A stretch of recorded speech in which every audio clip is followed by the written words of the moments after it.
Well, over the period, we have seen a number of party stalwarts moving away from their parties to form their own contest or actually contest as independent candidates. The likes of Dr. Rekubrobe broke away from the NPP to form the United Ghana Movement. Guzi Tando of the NDC formed the Reformed Party. Nana Kunedu from the NDC formed NDP. Obeda Samwa, who formed the Democratic Freedom Party, and now Alan is out with the Movement for Change to contest the 2024 elections as an independent candidate. But how have these individuals, minus Alan, fared in their solo political agenda in the past? What has been the trend, and could that trend mean anything for Alan's agenda as well? Joining me in the studio for a background to this conversation is a member of our political desk, Raymond Akwa. Hi, Raymond. Hello.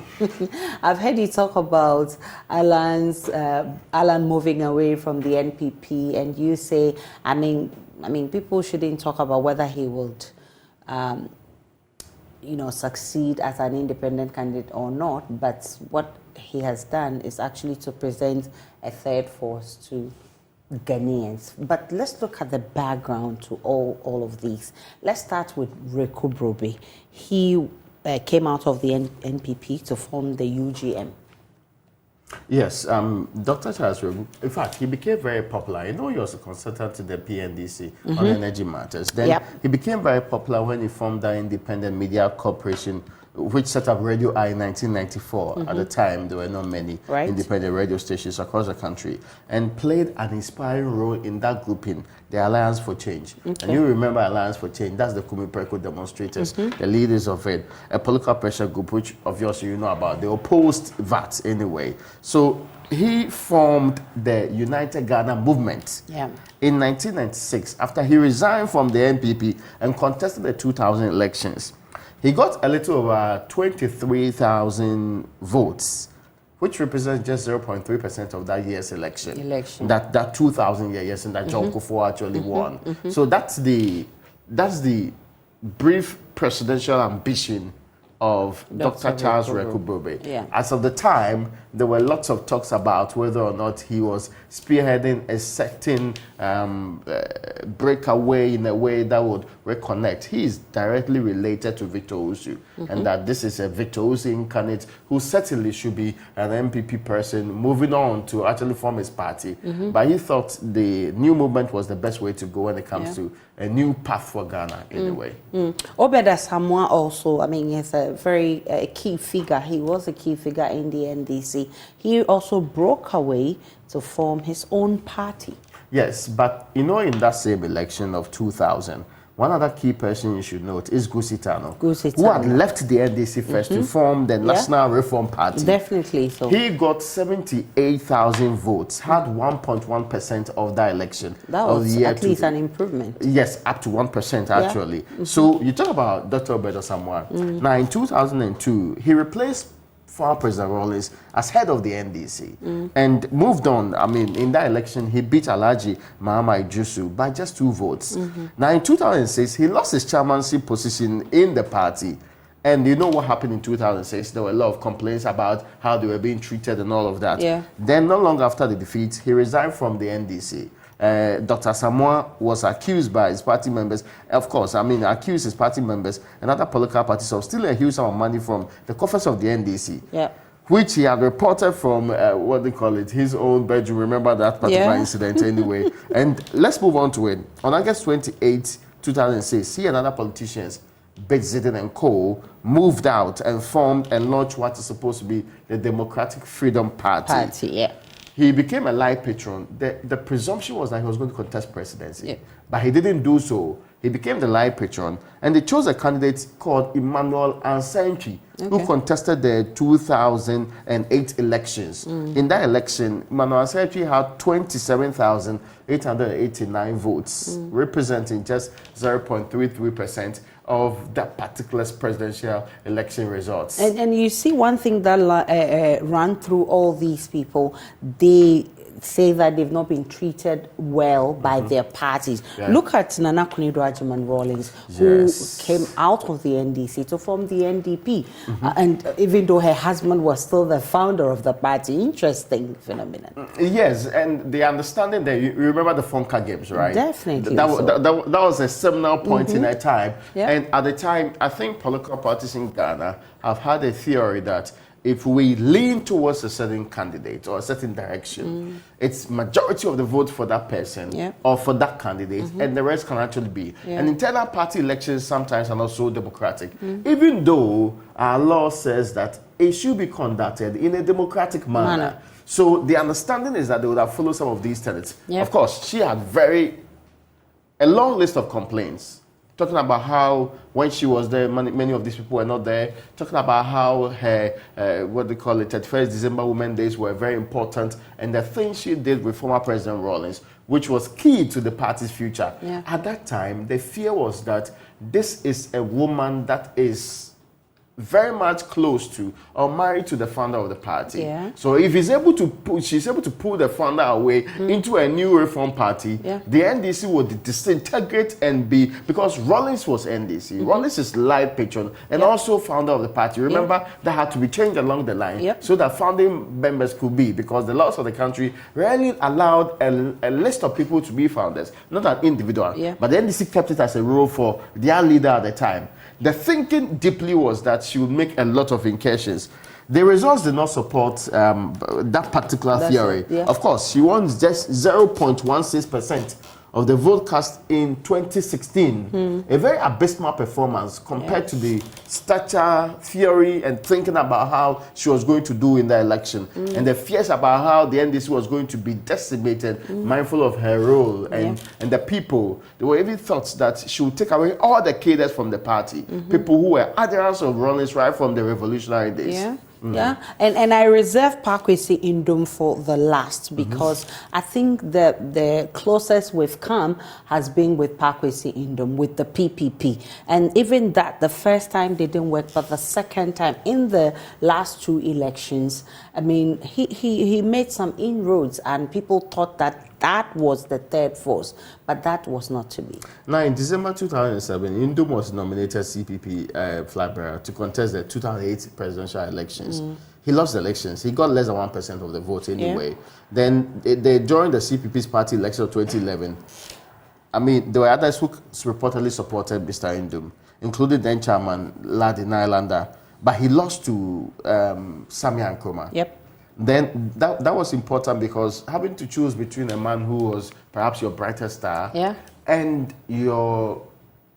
the foundation of this country is built on Nkrumah's vision. And Nkrumah's daughter was a bit difficult for a political party. So Samia versus Indom led to Samia leading up, and Ghana's daughter of Ghana's first president coming in there. Now, months later, Indom, accused his party of going against their own regulations. Then in January 2012, he resigned and formed the Progressive People's Party. You know, that time the theory was pre-Papa Preko. Yes. Because I remember. To Indom, it wouldn't work if you are using those existing party structures, corrupted, not strong enough, decimated by people's greed and interest and avarice and all of the things that's negative in our politics. So they need to move it forward into a terrain where a candidate can stand firm and even moved ideologically to the middle. From being complete socialist and Nkrumah is into them, he moved to the middle of saying that he's not a pragmatist. The theories of building a better Ghana requires that we put everything together in a big bowl and do what was required at the time to build a better state. But Indom's chances have not been very bright beyond that, of course. But he at least he what was his what did he get? I mean, in terms of votes in his last elections, I think he did better. No, of course, when you compare him to the other candidates who have seen, he had more than 1% first. Yes, but the stature of Papa Kwesi Indom, he had worked with Kufuor's government, he had law, and one of the things they said about independent or people who had left their political parties and gone because they didn't have the resources to move forward. But he appeared to have a certain group in Indom. He appeared to have built not just for himself, but across the country. And also worked as a public sector reforms minister. Yes, enough of the resources that could garner that. Yeah. So compared to what many says will be the stature, resources, and the competence of the person, his performance over the period was quite shocking. It cemented a certain thinking that Ghanaians largely, generally, did not move away from what they call it, the duopoly. You know, in 2 elections where third candidates or third parties had made major incursion, 2000 and 2008, he was in one, the 2008 one, but on the ticket of the CPP. But beyond that, his influence had not pushed the election into a runoff. It had not actually impacted the way many would have thought that would have been the It's quite interesting when people say Ghanaians are actually, they recognize themselves with this duopoly, and you ask yourself, why is this? Probably because they have all it takes. They have all the structures, and I mean, these individuals may lack some of these things. That's where I bring in a political risk analyst, Dr. Theo Champong. He'll be helping us get some answers. Grateful for your time, Doc. First, why haven't these individuals succeeded over the period, even though there's a strong sense that Ghanaians need a third force? Good morning, and it's good to see everyone. You're very right, and both you and Raymond, in terms of diagnosing the issues and the trends and all of that. Basically, a third force in Ghana is always very challenging. And beyond the statistics, the first point is that you have 2 main parties, the NPP and NDC, that have pretty much like deeply entrenched structures across the length and breadth of the country. And over the last, couple of decades that we've been practicing this Fourth Republican politics, have largely controlled in excess of 98%, of the votes cast. Number 2, that a number of these third parties often start with the base of trying to appeal to the middle class. But the middle class voters are not enough, although they're important, not enough to win the poll.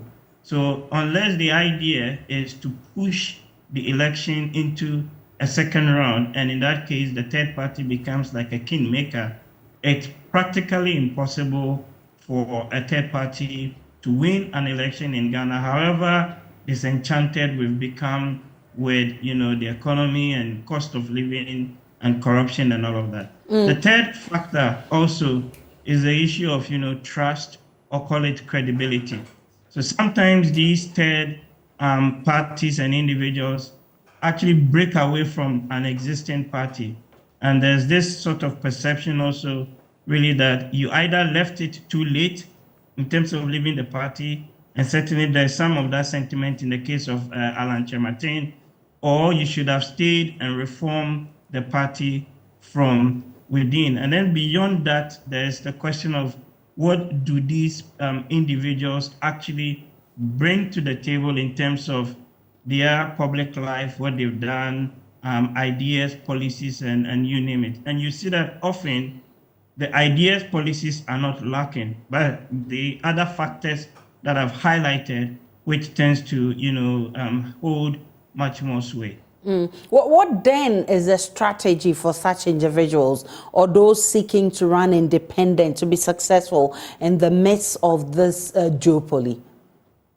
So then we have to define success. Is it success to actually win the election, or success in terms of trying to force a second round, and in that case, have some sort of government of national unity, which is what Alan seems to be indicating in his statement that he made yesterday. I think that for any third party to make breakthrough in the current dispensation, they could probably do only with about 3 to 5% of the poll. That in and of itself is significant, and it could send the election next year into a second round. It is almost going to be impossible for a third party, in the way we currently practice our politics to actually win a substantive election, first time round. It's got to be a long-term political project. So possibly looking at 2032 or even 2028 thereabout. But it needs to start from now. It needs to start with the mobilization. It needs to start with the messaging, and it needs to actually reach out beyond just the middle-class voters in Accra or Kumasi. Whichever you look at it, of course, whichever way you want to see this, Alan's resignation and participation as an independent candidate does not erase the fact that he will give the NPP and NDC some sort of a headache in the upcoming elections in 2024. Should they be worried, these two major political parties? Yes, both of them, I'm sure, now are running around doing their calculations and looking at what is possible. Because at the end of the day, you're going to go into a very, very keenly contested election next year.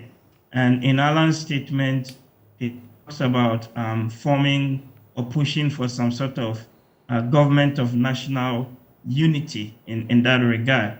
So whether the NPP wins or the NDC wins, should the election then go into a second round, then literally Alan is sort of pitching himself as the kingmaker in that regard, where he will be able to side with either of the two parties to try and get them, to form this government of national unity. So for both parties, clearly they'll be worried.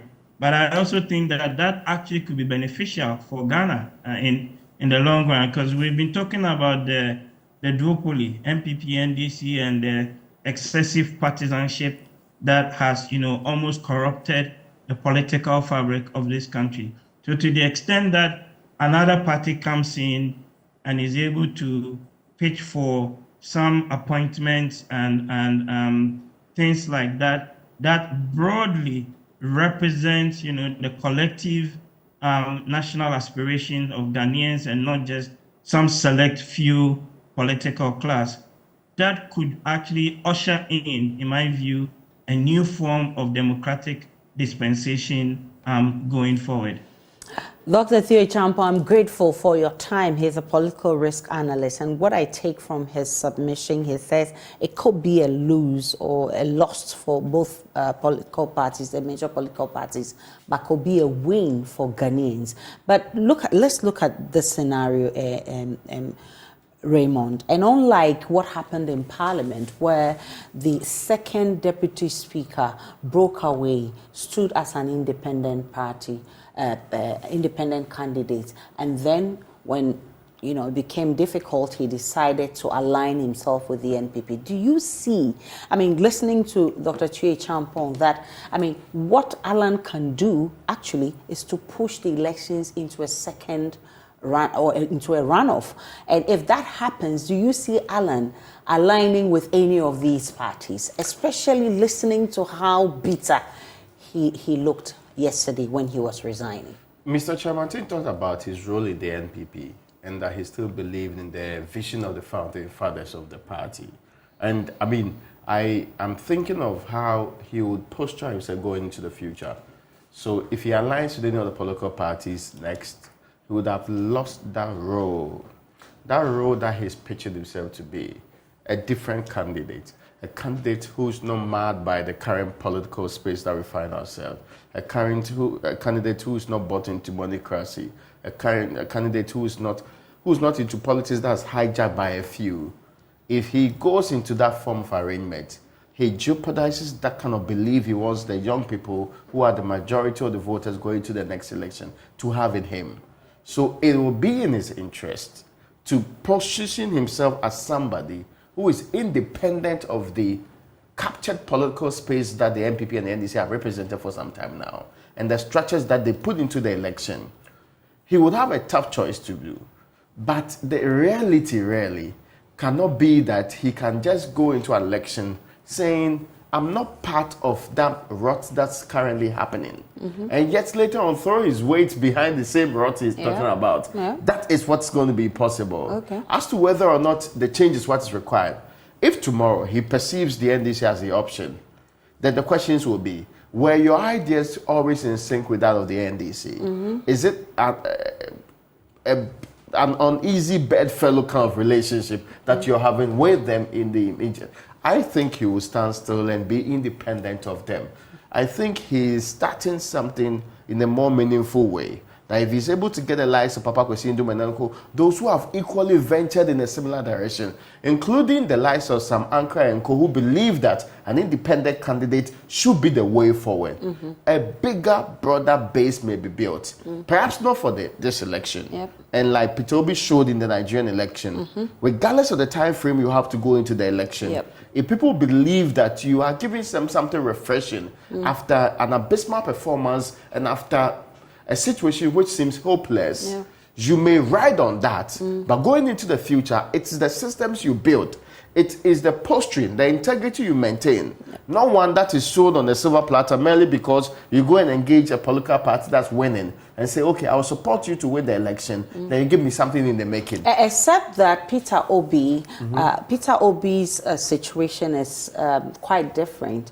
Peter Obi performed very well as a governor, and you know that whilst he was leaving, he left even a budget that he did not actually exhaust. He left a balance in the coffers those are just communication of government. Tips. Okay. In fact, if Peter Obi did so well, I'm sure the party would have made him even what they call it, the candidate in the first place. Okay. And I'm convinced that it is an electioneering process. It is how you do the communication. It's up to Chairman Till and Co to actually now tell us the wonderful things he's done as an individual in government and the very things that has promoted the good of this country. So you got to know of those things from Peter. Of course, you didn't hear about the bad ones. Because it was what was positioned out there properly. It is now left to him to respond to the critics, to respond to the main issues against him, and to be positioned properly for the future.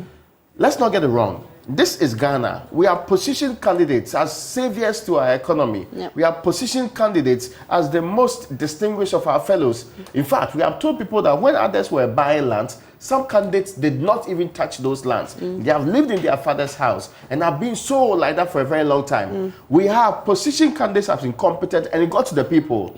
And the people actually felt that they were incompetent. So as for political standing, it depends on the communication and what you are likely to tell the people. And if you back it with some proven integrity, it works better for you. So I'm not going to say, oh no, there's a track record that is on this side, so there's none to be found here. If they compare the CVs going into the election, it will be left with the electorate to make a decision based on who they have seen do what. And again, I'm saying it is up to the people who will be in his team to tell the people of this republic what he brings on board, which is different from the other groups. Well, this is a conversation that has just begun. In fact, this conversation will live on till the end of the 2024 election. So we've just begun the discourse here. Thank you so much, Raymond Akwa. He's with our political desk with that historic background.